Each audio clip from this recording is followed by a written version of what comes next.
welcome back to Layer 5 of the Juke's Towers of Fangame Iceberg. This layer explores fangames that have 10,000 to 50,000 visits.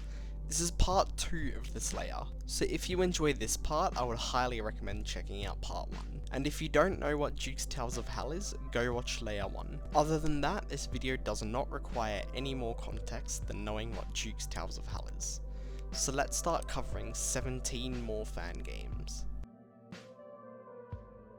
This is the second game on this layer made by Z. Unlike his other game we covered, which was Mega Buff Towers, this one has non-soul crushing towers. What I'm trying to get across is that the realms inside the game are normal. They have a large set of non-soul crushing towers and a soul crushing tower. Axe Raging Towers stands at 11,300 visits, being slightly less popular than Mega Buff Towers. Joining the game will put you into the realm select, as rings are called realms. There's a single realm complete inside the game, being Realm 1. Realm 1 is located in a flooded cavern. This cavern is very vast, and the description describes it to have views that aren't so bad. Joining the game will spawn you in a tight air pocket inside the cave. There are 2 routes you can go, the Extras route and the Towers route. The Extras section contains the miscellaneous stuff inside the lobbies, like the credits, the type of therapy, in this game it is the meme therapy, and lastly the Sky lobby. It also contains a secret tower rush if you can find it. Going to the Tower route will take you to the towers.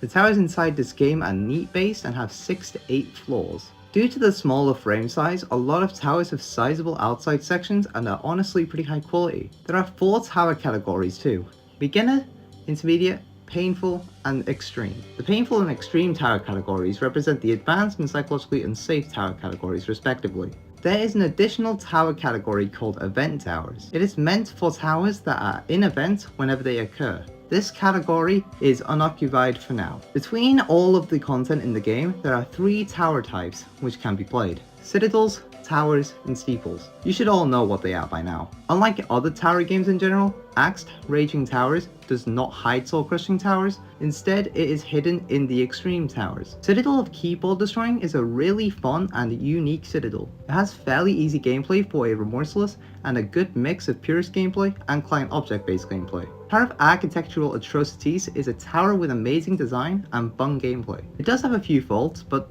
is a fun tower nonetheless. Tower of Gruesome Excavation is a mean sounding tower, but it's actually not that mean. The frame is pretty, and due to this, it is not that punishing. It also has fun gameplay. Axe Raging Towers is a fun game which has various engaging towers that will keep you entertained for hours. It is worth checking out.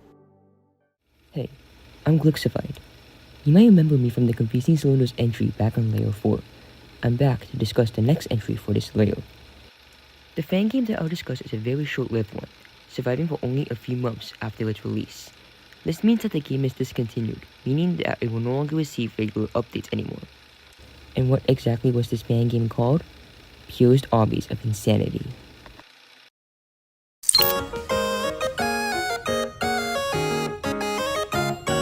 Purist Obbies of Insanity was an obby-based fangame that was owned by Unorthodox and was created on December 23rd, 2021. At the time I'm saying this entry, it currently has 14,500 visits. Unlike a traditional JToH fangame that bases itself around towers, this one is based on freestyled obbies, so there are a huge variety of themes that are present in them. At times, they can even get quite creative, like this obby that bases itself around a painting board. However, with the exception of lighting changers, no client objects are allowed in these obbies to make them purist. Purist Obbies of Insanity was inspired by an even older obby-based fangame called Obbies of Chaos by Divinity, or previously known as Jamer 8. To my knowledge, OOC was the first fangame that took on a similar progression to that of JToH's by using obbies as the main obstacle type rather than towers. An aspect that POI took from OOC were the obby types. Obbies were classified based on the length of the obby itself. If they were less than 1 minute long, they were considered as trials. If an obby was 1 to 10 minutes long, they were simply called obbies, and obbies would be called challenges if they were longer than 10 minutes. The current version of POI was a remastered version of an even older game called Obbies of Purism. The game was Algorithmic's first approach at an obby fangame. What I'm currently showing is the original first area of the game. The area itself is just a generic grassland with copied and pasted trees. When it comes to the difficulties, they are almost identical to the POI ones, with the exception of the difficulty chart design. The portal design, however, is practically identical. Even if it doesn't look the greatest, it would serve as a foundation for POOI's future. After the game was scrapped a few months later, Unorthodox eventually decided to attempt to make a reborn version of OOP. It would reuse the difficulties and portal design from OOP and was planned to have 6 areas in total. This remastered game would go on to be known as Purist Obbies of Insanity. Unorthodox initially wanted the game to be relatively small, working among only his friends and a few others. But when the game released during the start of 2022, the game was a hit success.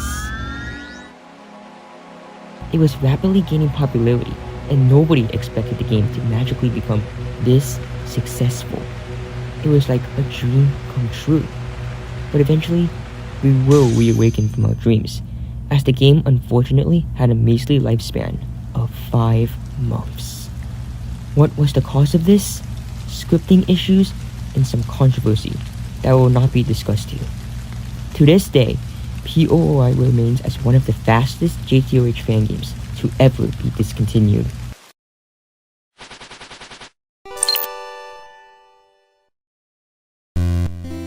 Before the game was discontinued, the game was able to release 2 out of its 6 areas planned and hold an April Fool's event.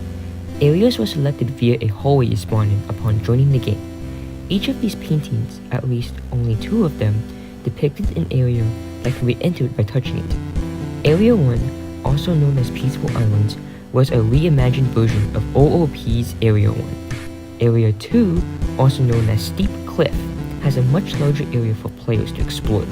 Its lobby is overall a huge improvement from Area 1. Even if the game will no longer get updates, the obbies in this game still hold up well to modern standards, and is definitely worth checking out. Some obbies you should experience yourself are Cybernetic Interspace, the primary soul crushing in Area 2. It is one of the longest obbies in the game that isn't a challenge, that can still pose a good challenge for skilled players. The Neverlands in Area 2. The obby has some pretty impressive design and atmosphere that definitely makes one feel like they're in a hell-themed area. Spectrum of the Void in Area 1. The obby only utilizes 2 colors and ascends through the cylindrical spectrum of darkness. And let's be real, this angle of the obby looks awesome. Blistering Vibrancy in Area 1. The current version that's in the game is a revamp of an old version that was really mediocre. Even though the obby isn't themed around anything, the obby has outstanding design. The gameplay is amazing to play through as well.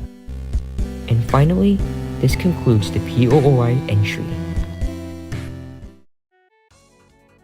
Zai's Pillars of Insanity is a JToH fan game which uses a fairly rare frame type called Pillars. Pillars are a frame type which stand at 3 floors tall and have a 50 by 50 by 50 stud floor size. Zai's Pillars of Insanity is created by Zai Loma7R and has 17,100 visits. In addition to pillars, the game also has rectangles, which are the boxes of the game.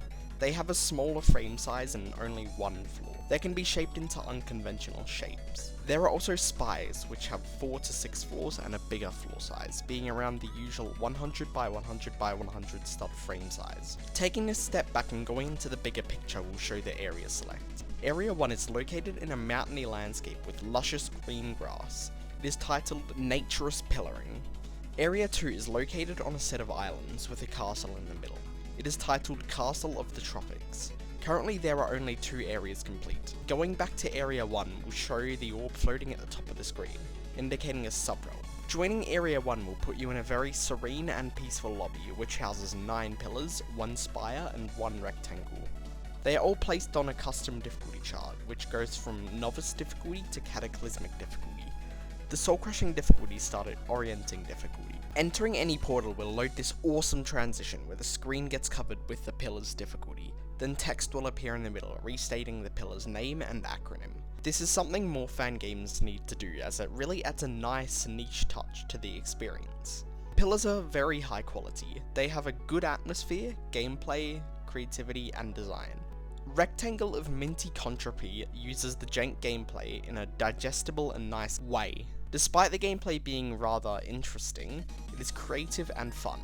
while being different from other pillars and creations inside the game. Pillar of Cruel Mechanics is a very creative and interesting pillar. It uses various cool mechanics to get to the win pad. Lastly, Pillar of Frantic Facility is a nicely themed pillar, which is themed in a deep facility. The pillar is short and does not have too much gameplay, but it sets an urgent atmosphere that goes well with the fast style of gameplay. Zai's Pillars of Insanity is a very unique fan game, but in a good way. The additions it adds on the Tower Obby genre should be embraced with a warm welcome. Sev's Stinky Steeples is a game created by Severg Pro and uses the steeple frame type to construct areas full of steeples, known as biomes. The game has 12,800 visits and unfortunately is mostly inactive now. This could be due to the description, which reads, "Please stop playing this, I have newer, better games." Sev's Stinky Steeples is a fairly ancient fan game dating back to February of 2021. Joining the game will take you to the Biome Select, which holds 3 biomes and 1 subrealm. Biome 1 is located in a confined jungle with a variety of flora. This environment holds 14 steeples ranging from easy difficulty to extreme difficulty. Biome 2 is located in a dry, flat savanna biome, housing 14 steeples too, ranging from easy to insane difficulty. Biome 3 is a dark oceanic depth with a kingdom of coral and other underwater plant life. It is also filled with a variety of steeples, totaling up to 15 steeples in this biome. Each biome holds 4 tower types: a neat, many steeples, a tower, and a citadel. Some of the steeples are built by well-known builders today, most notably Synchromatic and Sparky Moore. Both these builders have some towers in the most popular JToH fan games. Sev's Stinky Steeples has a steeple called Stinky Steeple, located in Biome 1. Stinky Steeple is a fairly enjoyable steeple which has decent gameplay. The frame has 2 letters, SS, denominating the unique acronym. Biome 1 also holds Tower of Aquatic Chaos, which is an incredibly easy remorseless tower, which honestly feels around high challenging. Beating this tower will award a fish healing item. The Biome 1 Citadel, which is Citadel of Zany Ideas, is an extremely long citadel with 17 floors. It is notable for the sheer size and scale it is compared to the steeples and landscape around it. Due to the low visit count, there are many steeples, towers, and citadels with less than 5 victors. Specifically, the past Joke subrealm, located in Biome 2, has a few steeples with solely 1 victor. This former Joke subrealm did contain many steeples which were purposefully bad, similar to World's Best Towers. I cannot find the subrealm now, and it has no indication of existing now, so I am guessing it got removed. So due to the age of the game and lack of updates, the music zones are not updated. Unfortunately, there is no music throughout the game, and there will never be any as the game is not getting updated anymore. Sev's Stinky Steeples is an interesting game which holds a collection of high quality steeples. The steeples get higher quality the further you go, making it a rewarding grind to get to later biomes. Drake's Ocean of Treachery is an obby-based fan game.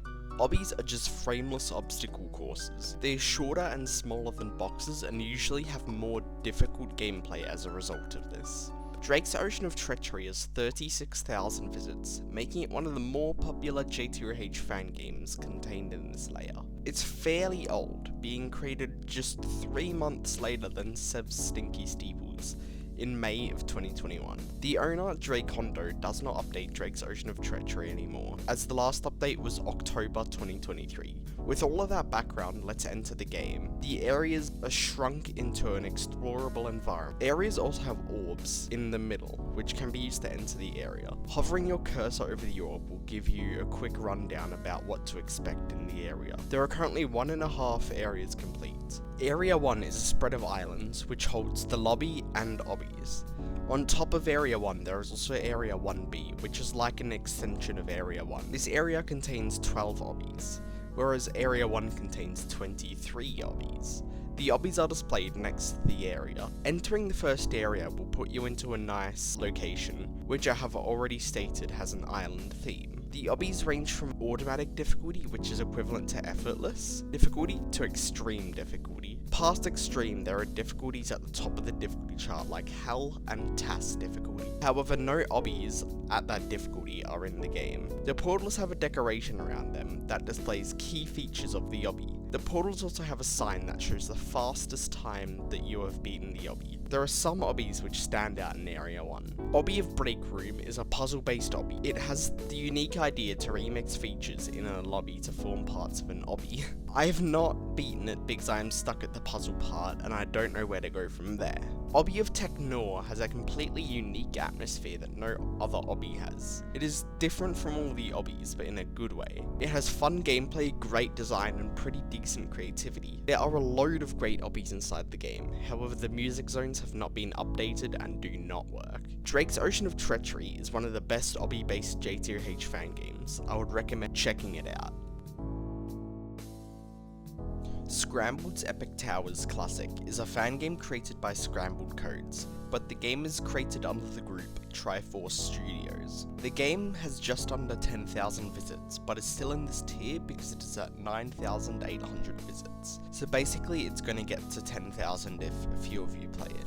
The game has the frame types of towers, steeples, and citadels, which you should be familiar with now. Scrambled's Epic Towers Classic is the non-revamped version of Scrambled's Epic Towers, which is below us in Layer 6. It is an ancient fan game dating back to April 2020. Entering the game will load you into a fairly incomplete ring select. Ring 1 is located in the all too familiar Sky Islands. Descending into Ring 2 will bring us to the peaks of a snowy mountain. Descending even further into Ring 3 will place us into a rocky shore bordered by 2 mountains. Moving across to Ring 4 will display the setting of a cozy coved mangrove biome. Further rings have 0 towers to play. In addition to the settings, every part of the ring select has this robot guy placed somewhere. All rings are free to enter, so we will skip Ring 1 for this entry as it does not represent what this game has to show. Ring 2 is titled Peak, and it seems to be the peak of difficulty in the game. You will find some of the hardest towers in the game here. If it was not free to enter, the ring would have taken 4 tower completions to enter. The ring is a large quality increase compared to Ring 1.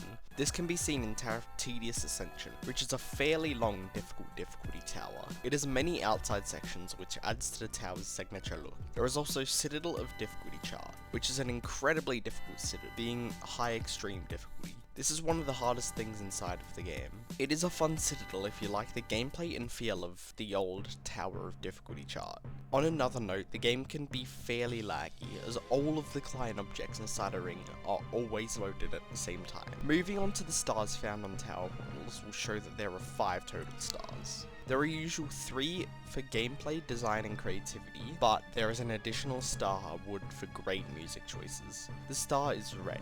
This is a cool game with a set of very unique rings. The towers hugely vary in quality, but there are some great towers worth playing, hidden throughout the rings. Zeek's Hectic Towers is a somewhat recent fan game, but not in the way that you're thinking. It is one of the oldest fan games on this layer, dating all the way back to September 2019. However, it was not known as Zeek's Hectic Towers. Back when it was created, it was an Obby fan game, released as Zeek's Courses of Doom. This Obby game no longer exists, but is the former shell of Zeek's Hectic Towers. The change occurred somewhere in 2020. Most likely late 2020, for the reason of standards increasing. Zeek noticed that some of the courses in Zeek's Courses of Doom were lacking and needed some revamping, thus the transition into a tower game. Unfortunately, Zeek's Courses of Doom is completely lost to time, unless if the archaic Zeek has a copy or private version of the game. The only footage of the game exists in videos, mainly on the archaic Zeek's channel. Zeek's Hectic Towers now uses towers, steeples, and citadels as the default frame type. However, many of the courses were towerfied, meaning they were expanded from a course into a tower. Between the 2 games, the lobbies were also kept very similar too. The game is barely below 11,000 visits, being at 10,800 visits. Clicking the join button will take us to the region select. Currently there are 2 worlds, however only one has been developed, which is the first world. In the first world there are 2 regions and a subrealm. The first region is located in a grassland, located near the ocean. Behind the grassland is a maple-like area, which holds the contents of the subrealm. Region 1 holds 13 towers, a steeple, and a citadel. Region 2 is located in a desert-like area, which is surrounded by the ocean. It is titled Lapis Isle. This region holds 12 towers, a steeple, and a citadel. Entering Region 1 will bring us to a grassy area with many hills, supporting towers and tower portals. Region 1 holds towers ranging from easy to extreme difficulty. Some notable towers in Region 1 are Tower of Simple Platforming, as it is an expanded version of an obby from Zeek's Courses of Doom. Tower of Doom for being one of the oldest towers in the game, and lastly Tower of Rage Quitting. Zeek said it was fun to build, and I think it's one of the coolest soul-crushing frames I have ever seen. This is a fun game which holds a variety of towers spread between 2 regions and a subrealm. It is worth giving a shot. Cris Rooms of Rushed is a fan game that dates back to August of 2021. The game is owned by Christina Celine 1 and features the frame type of rooms. Rooms is an alternative title given to boxes. Boxes have only one floor. Entering into the game will bring you into a loading screen with a bar slowly crawling up to 53. Despite this, there are 66 things inside the game. The things consist of rooms and steeples. Steeples are the citadels in this game, due to the massive floor count they have when compared to rooms. Back to the ring select, it contains 5 rings. These rings range from being set into a mystical coral cave to the uncomfortable ascension of a volcano. While the middle rings lick the abyss of the ocean, the difficulties of the rings progress very similarly to JToH. It initially gets harder, ring 3 is a break, then it continues gradually getting harder. Joining ring 1 will teleport you to this magical island, surrounded by land. The most notable part of the lobby is the daunting waterfall that overlooks the spawn.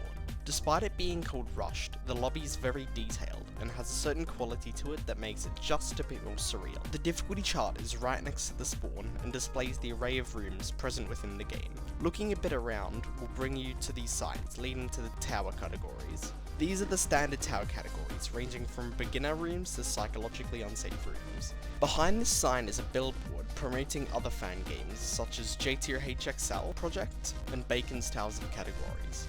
Behind the billboard shows a beautiful lighthouse illuminating the area around. The rooms within the game seem fairly difficult, as they do not reflect gameplay with towers of the same difficulty. However, this is a result from the short nature of the room frame type. The rooms housed in Ring 1 are fun and have a high quality to them. The gameplay is usually varied and pretty interesting. Travelling out onto the beach will bring you to the steeple. The Steeples portal is actually a citadel portal instead of a normal smaller steeple portal. The steeple has a warning for its floor count, due to it being 5 times on average the floor count of rooms. The rooms can also be on average longer than singular floors in towers. Tower builders are inclined to fit more gameplay within one isolated floor rather than connected floors. Going into this game, I really wasn't expecting much. To be greeted by a well-made fan game was a surprise.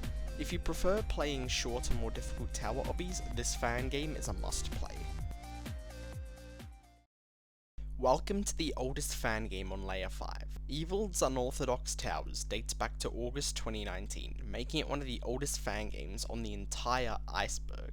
It is and was created by Evil123123 and almost never receives updates anymore. The word unorthodox by definition stands for contrary to what is usual, traditional, or accepted.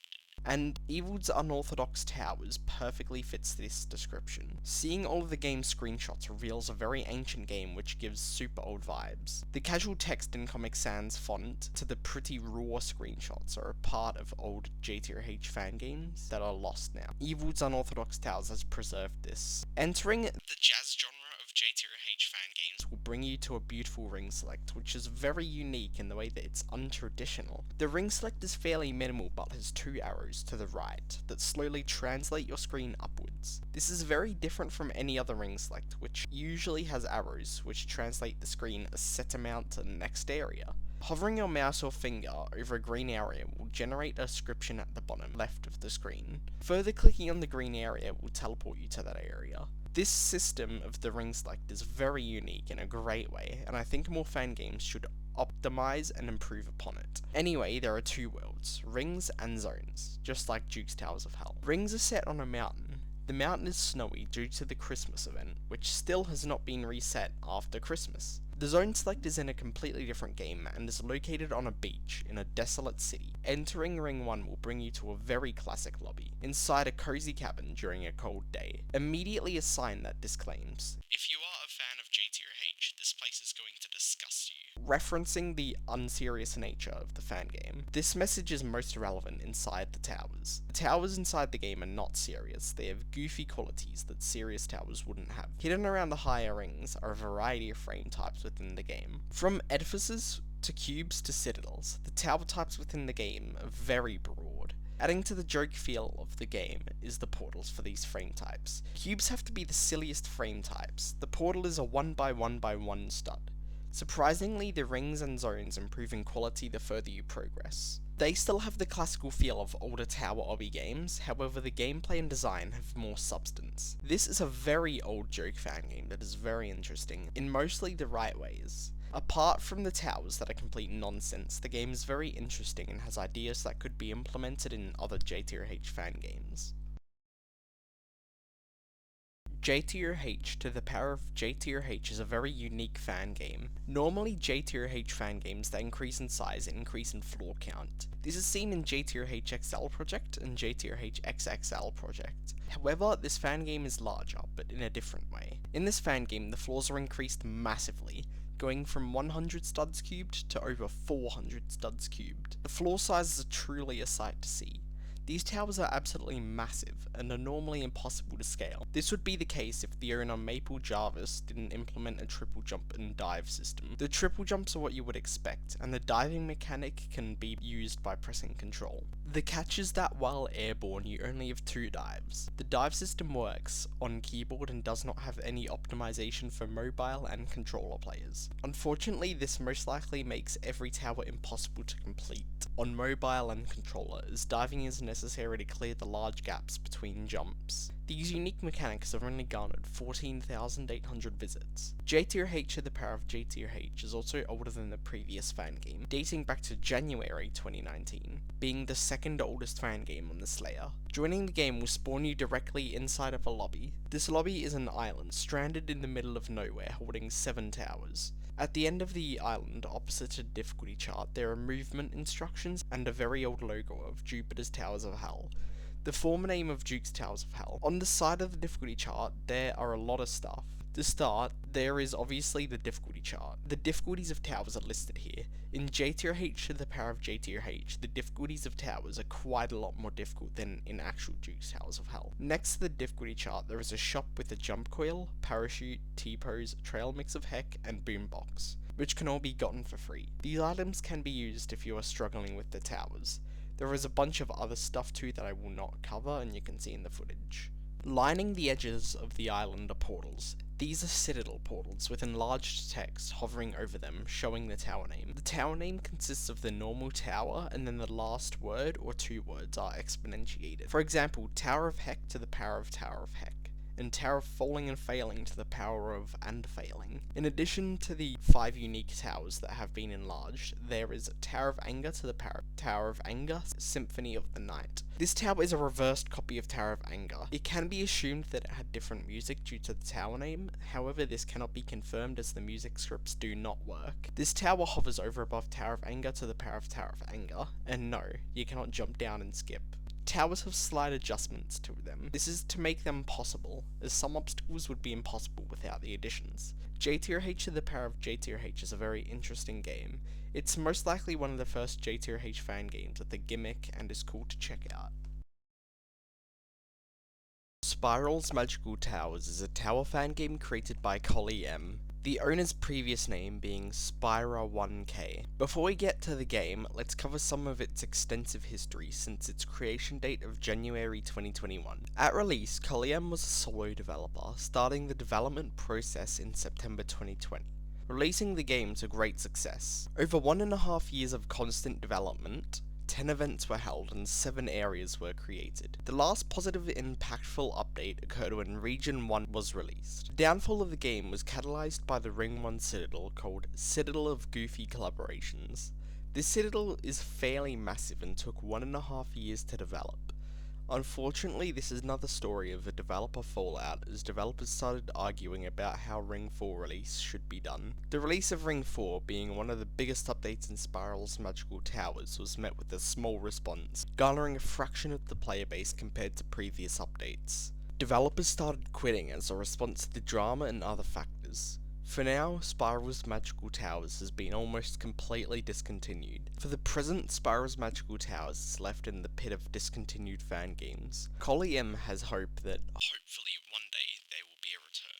As the game's name says, Spiral's Magical Towers aims to develop a mystical and enchanting atmosphere. Joining the game will take you to a nicely designed ring select. The game instantly confronts you with Ring 1. Ring 1 is set in an archipelago with the ocean completely surrounding the towers and spawn. It gives off similar vibes to Zone 1, Juke's Towers of Hell. This subrealm is called Faded Isles. Progressing to Ring 2 will bring you to the dystopian realms of a city. To the right of the ring select is a subrealm. Ring 2 also has a subrealm. This subrealm is titled Toxic Wasteland. Ring 3 is set in a magical mushroom forest. Definitely the most charmed setting out of all the rings. Ring 4 is titled Underbase and is set in a sci-fi alien base.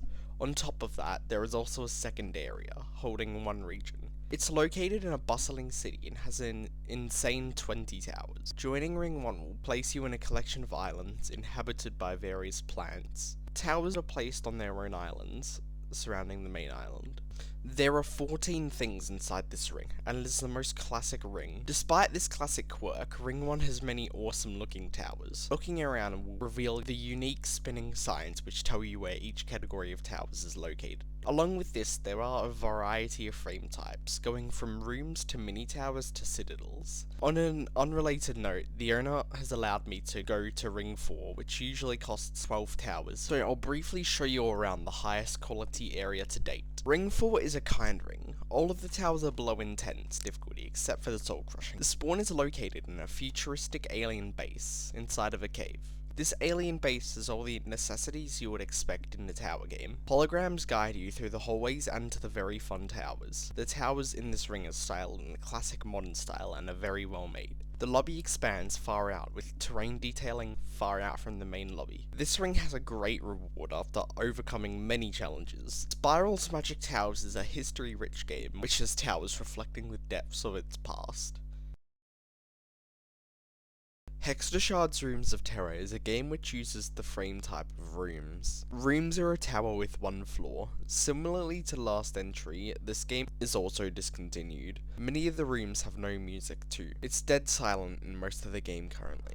The game is owned by Hextashard. The game features at least 4 areas to explore. I say this as entering the game will join you into a loading screen with the text, "Lol, get ready to wait." This text is not lying. I waited for over 10 minutes for the area select to load, and it failed to do that. We will still explore this wonderful JToH Fangame due to videos from Powerlec 12.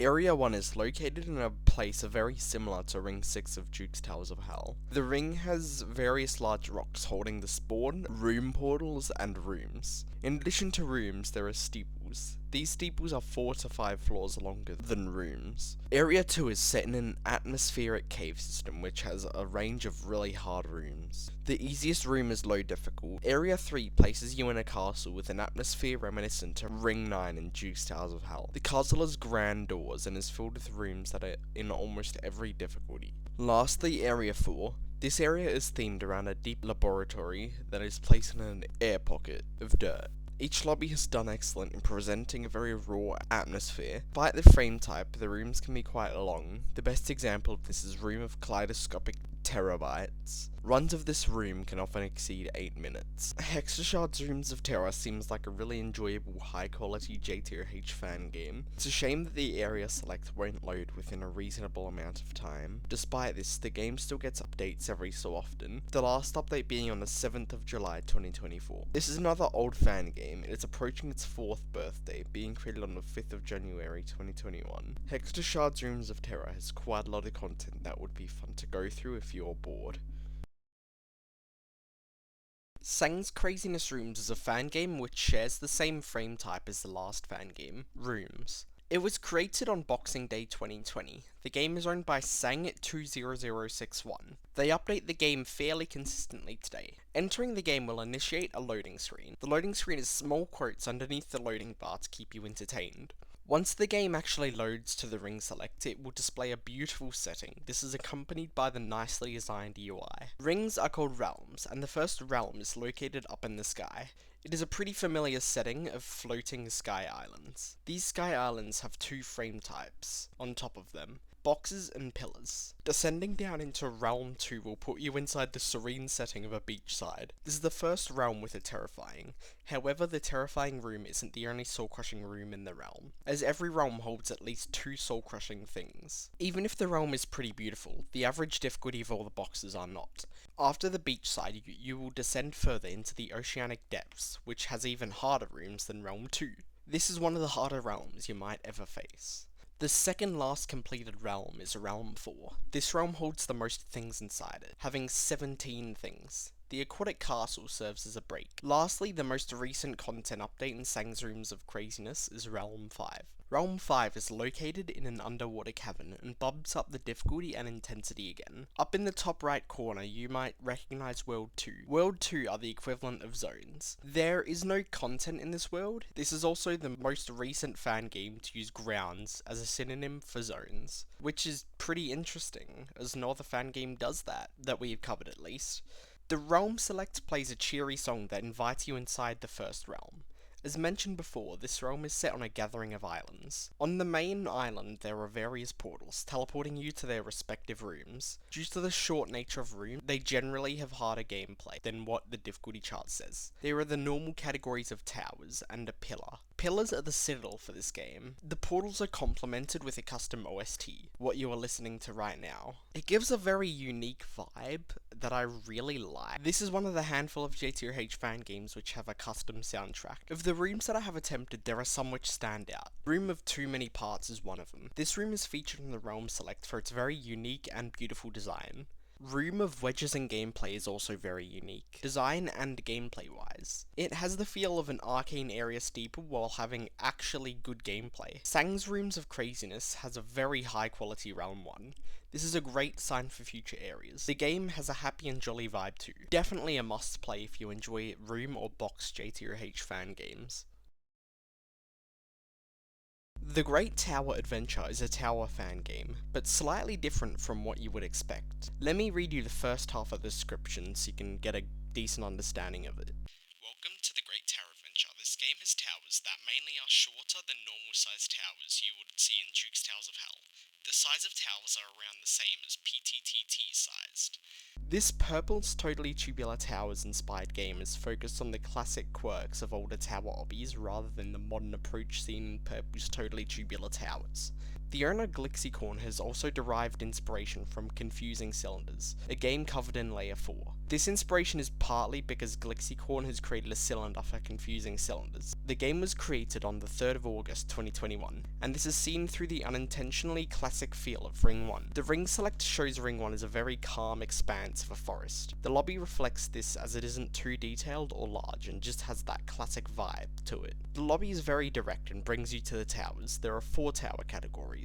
The Easy Towers, Medium Towers, Hard Towers, and Insane Towers. The categories explain themselves. They also represent the very simple nature of the game. The Great Tower Adventure boils down all of the design and complicated gameplay into one very easy to understand game. The difficulty chart has elements of this too. The difficulties are familiar, except for a few changes in the soul-crushing difficulties. The blue difficulty is called Insanity instead of Insane. The cyan difficulty is called Death instead of Terrifying. And the hardest difficulty in the game, white difficulty, is called Hell instead of Catastrophic. The colours on the difficulty chart are slightly different too. Listed on the difficulty chart are a few frame types, such as towers and citadels. Citadels in the Great Tower Adventure have 10 floors and a small frame size. Not listed in Ring 1 difficulty chart are steeples. Steeples in this game only have 3 floors. Zooming out of Ring 1 into the full scope of the game will show a nice ring select. There are 6 rings and 1 sub-realm inside the game. These rings do not have the most towers inside them, ranging from 9 towers to 12 towers. It follows the general progression of starting in a forest, then traversing over to a waterfall. Overcoming the waterfall will transport you to a cavern. After the cavern will be a nice break ring located in the middle of a dry desert, and then immediately transpose you inside of a volcano in Ring 5. Currently the game has 6 rings, with Ring 6 floating in the troposphere. Ring 6 contains the only Hell difficulty tower inside the game so far, so if you like a challenge, Ring 6 is your goal. Through the variety of biomes, it really does put you through an adventure. Even if I have not played too much of the Great Tower Adventure, I can say that for Remorseless, Tower of Colourful Outlines is as simple as it can get. Each floor is netted. There are a few GPGs in the tower though. It is paired with simple yet pretty enjoyable gameplay. Tower of Gaining Speed deserves a mention. While it isn't for its gameplay star, it's for the gimmick that it utilizes. As the name suggests, each floor of the tower increases the speed of your character. Apart from the gimmick, the gameplay is nothing special though. The Great Tower Adventure is a fun game, especially if you enjoy purple's totally tubular towers. It's fun if you like shorter classical towers. The Challenge Towers is a JToH fan game which focuses on the use of towers. This isn't any tower fan game though, as the game has a heavy emphasis on towers that are generally harder in difficulty. Let's take Area 1 for example. Apart from the 2 easy towers, the rest of the towers are above hard difficulty. Area 1 is not beginner friendly, unlike many other fan games which aim to make Area 1 a very beginner friendly ring. The difficulty chart is also different. The non-soul crushing difficulties are titled the normal difficulties, and the soul crushing difficulties are titled the merciless difficulties. The merciless difficulties have unique names too. Insane and extreme are the same. The light blue difficulty is normally called terrifying, while in this game it's called horrifying. Catastrophic is called destructive, and horrific is called heart clenching. It has some very interesting names. The Challenge Towers is owned by a real GD Skullboy 007 and is surprisingly old, dating back to April 2020. Joining the game will place you in an area select with 3 complete areas and a subrealm. The area select follows a pretty straightforward theme. Area 1 is simply titled New Land and is located on an archipelago. Area 2 is located in a jungle. Area 3 is the hardest area, being placed inside of a dark cave. Something else about all of the areas is that there are no medium towers inside any area. The only medium thing is inside the subrealm, which is called Murky Waters and holds the extremes inside the game. Murky Waters has various easy towers and by far the hardest tower inside the game. It has the only heart-clenching tower, which is a remake of Tower of Vacant Hindrances. The Challenge Towers has 2 main frame types, towers and shards. You should already know what towers are by now, but shards is a unique frame type which is rare within fan games. In short, shards are towers but with a smaller frame type. The Challenge Towers is unique in the aspect that it does not have a citadel in Ring 1. While I cannot say if there's any other rings, it seems to be solely focused on those 2 frame types. Let's talk about Area 1 now. Area 1 is fairly classic, with modern elements and some modern towers. Around the sandy island are various buildings holding the portals. On top of the usual tower categories, there are strenuous towers and unforgiving towers. These tower categories replace the advanced towers and psychologically unsafe towers, respectively. There is an additional place to show off tower frames called the Tower Museum. At the very back of this place is the Challenge Tower, which is the main attraction of Ring 1. While it is a tower directly deriving from the game name, after playing a bit of it does seem like a fun challenge. It has very similar vibes to Tower of Double Trouble if you like that. There are heaps of other secrets hidden around the lobby too. If you enjoy harder towers but not too hard, such that they're soul crushing, this is a great game for you. While it is more classic than other fan games, it's still a great game and its quality modernizes in later areas. Welcome to by far the oldest fan game in this episode. Vapor's Towers of Hell dates back to October 2018, and this age shines through the first area of the fan game. This game also has been discontinued, the last update being issued before the creation date of many other fan games, in March 2021. Vapor's Towers of Hell was created by ZEDO_K, their previous name being Vapor_Tech. For its long lifespan, Vapor's Towers of Hell has remained under the radar, only amassing a total of 15,400 visits. Entering the game will bring you to a circle select. Rings are called circles, which is a very unique name for them that's not found in any fan game we have explored on this iceberg so far. The first circle is called Circle 1, Avernus, and is located on a set of sky islands. These sky islands are all positioned around a main lobby. There is a second completed circle, which is Circle 2, titled as Circle 2 Dis. It is still located on a set of sky islands, however a waterfall pours onto the islands and towers. Both of the completed areas have a low tower count, being below 10. Past the completed areas, there are some more planned areas that never came to fruition. I will list each incomplete area in ascending order. Circle 3, Minarus. Circle 4, Felagolthos. Circle 5, Stygia. Circle 6, Malbolge. Circle 7, Maladomni. Circle 8, Carnia, and Circle 9, Nessus. I'm sorry if I butchered any of them. The names of the circles are from 9 circles of Bator, which is thought to be the home of the devils. This is similar to the inspiration Juke's Towers of Hell takes from the Circles of Hell. In addition to the main areas, Vapor's Towers of Hell holds a second world. The second world is completely unfinished. Going there puts you into an alternative location, with Circle 1 Avernus being the only area titled. Circle 1 is the circle with the most towers inside of it, being 9 towers in total. The main lobby holds what you would expect, like credits, puppy therapy, outside area, and towers. The tower portals are slightly different, being quite a bit larger than normal. However, the difficulty chart is completely normal. There are other difficulties you would expect. Exploring the tower portals will show that every single tower in the first circle is created by one person, Vapor_Tech. Considering this, each tower is actually quite good. The towers don't have too annoying gameplay considering the time. Pretty nice design, and there were attempts for creativity. They genuinely feel like they would have gotten into JToH if they were submitted. Considering its age, the 15 towers inside the game are pretty impressive. They have very enjoyable elements, which these elements feel like they've been lost to time. Just know that if you want to play this game, some towers will be impossible due to corner clips. I hope you enjoyed this episode. This is one of the most interesting collections of fan games we've explored so far. The next episode is going to finish off Layer 5. Special thanks to my YouTube members, Twist and Alfie McBoy.